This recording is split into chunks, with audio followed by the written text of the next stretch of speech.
more importantly at this stage, we've got Simon Danczuk, who's the former Labour MP for Rochdale. Somebody wrote an article in the Daily Telegraph naming two Labour MPs now deceased who warned him that he must not mention the ethnicity, race or religion of the perpetrators of the Rochdale grooming gangs. I mean, Simon, look, the reality is you've been smashing your head against a brick wall about this for years, haven't you? Yeah, that's right. I was the bit of context. I was the MP for Rochdale 2010 to 2017. The Rochdale grooming scandal blew up in 2012. It was the first I'd heard of it. In Rochdale, Rochdale, yeah, absolutely. And then from there on in, I campaigned intensely for 3 years in every aspect, raising questions, raising issues on the floor of the House and everything else. What surprised me, first and foremost, is that Jim Dobbin MP, Labour MP, very senior MP in terms of his longevity in Knighted by the Pope? Yeah, absolutely, yeah, big Catholic.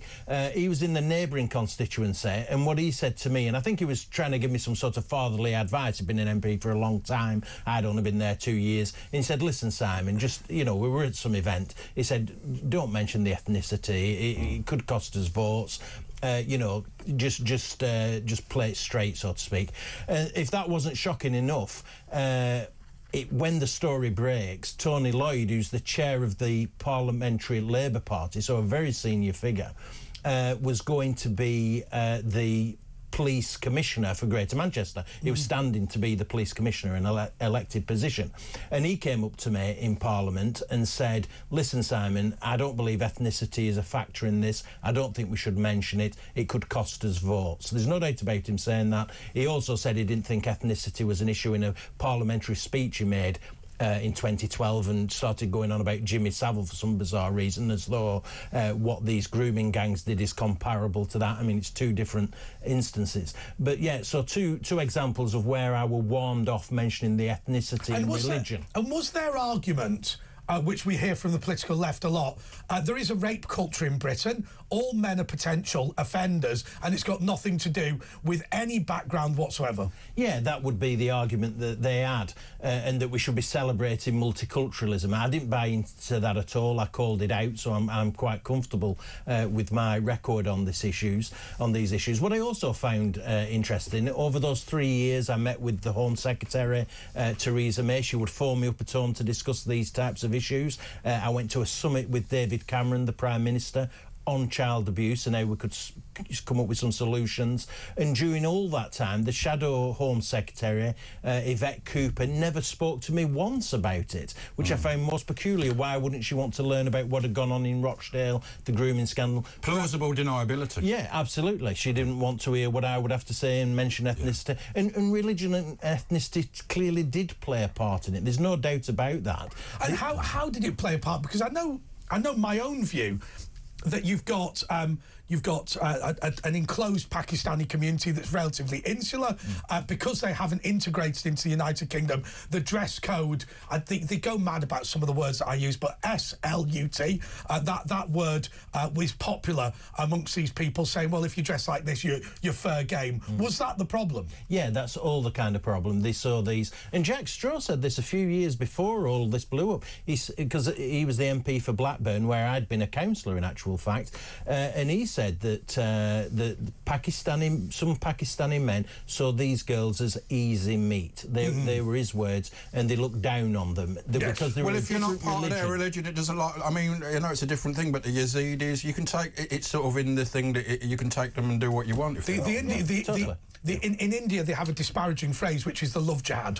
Right. Yeah, I don't know that. Well, no, but... I know in Germany, I had a girlfriend there and she said she had, there's problems with the Turkish, and now obviously they've got other problems. They had loads of groping, didn't they, from recently? Yeah, but that was a different thing. So this is a particular ethnic group being racist towards white girls. You know what I mean? Well, not just white girls. Apparently Sikh girls and Hindu girls, but their communities actually have educated their girls to look at the signs. We're not even educating young girls to look for the signs if some old bloke they says... are being groomed. Yeah. Unfortunately, this is a classic example of how multiculturalism has and always will fail, because it's not possible. There's a reason why cultural differences exist.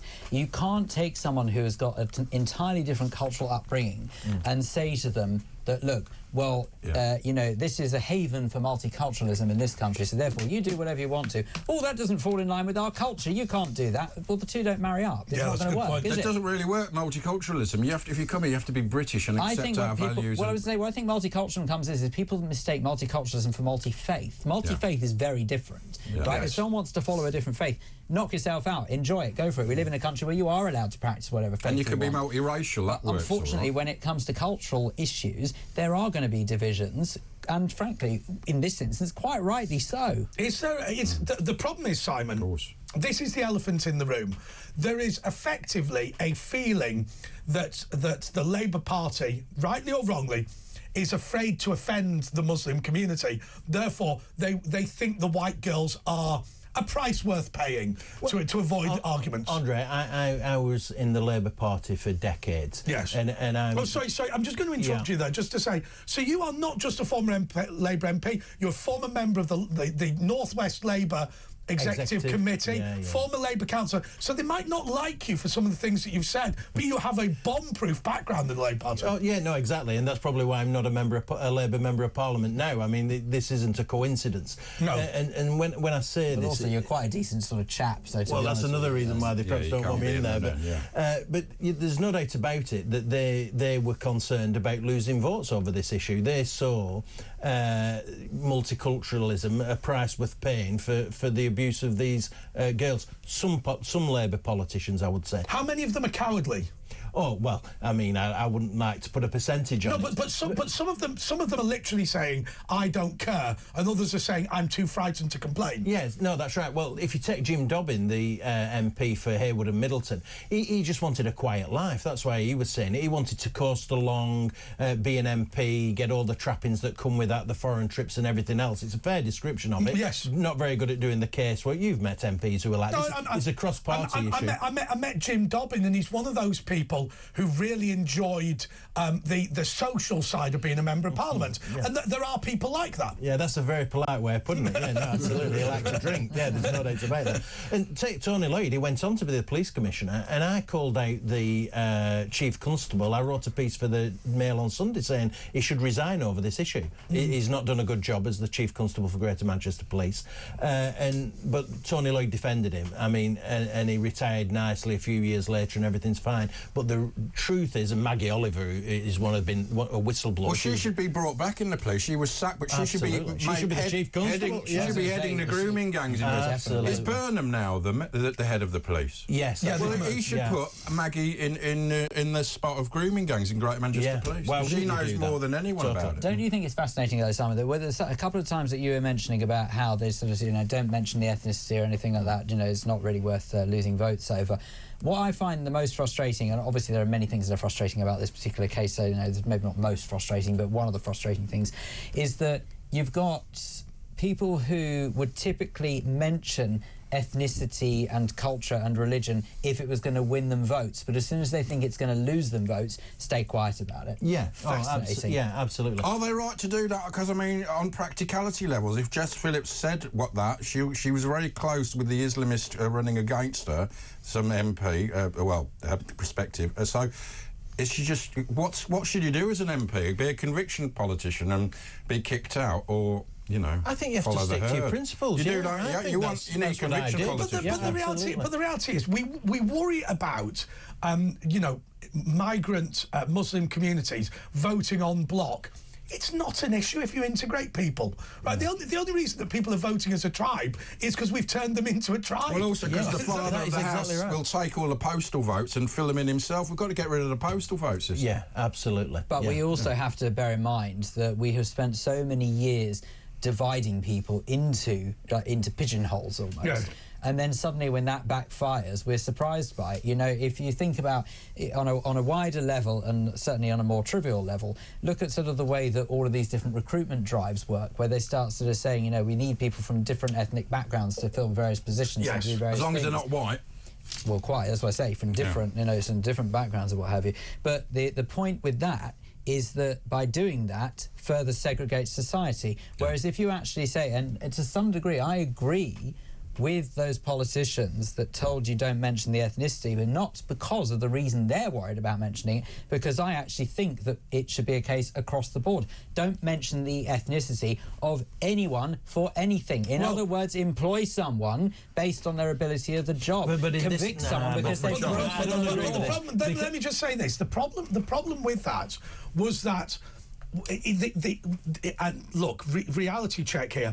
Forget the ethnicity of the people. It was whatever thing the police had decided, you get immunity from prosecution. It doesn't matter if the police say you can never be arrested for shoplifting. If you're ginger, as an example, it doesn't matter what it was they decided to do. It's the fact they decided to do it. No, totally, but that's what I'm saying. So I understand your point. If you take ethnicity out of the equation... What about culture and ethnicity are different? Yeah, that's true. And, yeah, that's a fair point. But what you have to do, if you want to come up with some solutions, is you have to acknowledge that their religion has played a part in the abuse. Has it? Yeah, absolutely. There's no doubt. And it's well, they wouldn't do it to Muslim girls, would they? Yeah, not very much. I mean, there's instances. There's probably nothing, bit, but nothing like. Yeah, exactly. Nothing like. But be that as it may, but my argument is fair enough. Okay, that it may well be something to do with cultural upbringing that has led someone to carry out some sort of revolting act. Or religion as well. Or religion. But the point is, if that's what they want to practice, shove them in prison for it. Do you know what I'm saying? I mean, in the first place, unless they are British. I mean, but what can you do if they're actually... I don't care what their religion is. I care about the fact they're doing something that is breaking the law in this country. You were talking about shoving them in prison. The other issue that I campaigned on during that period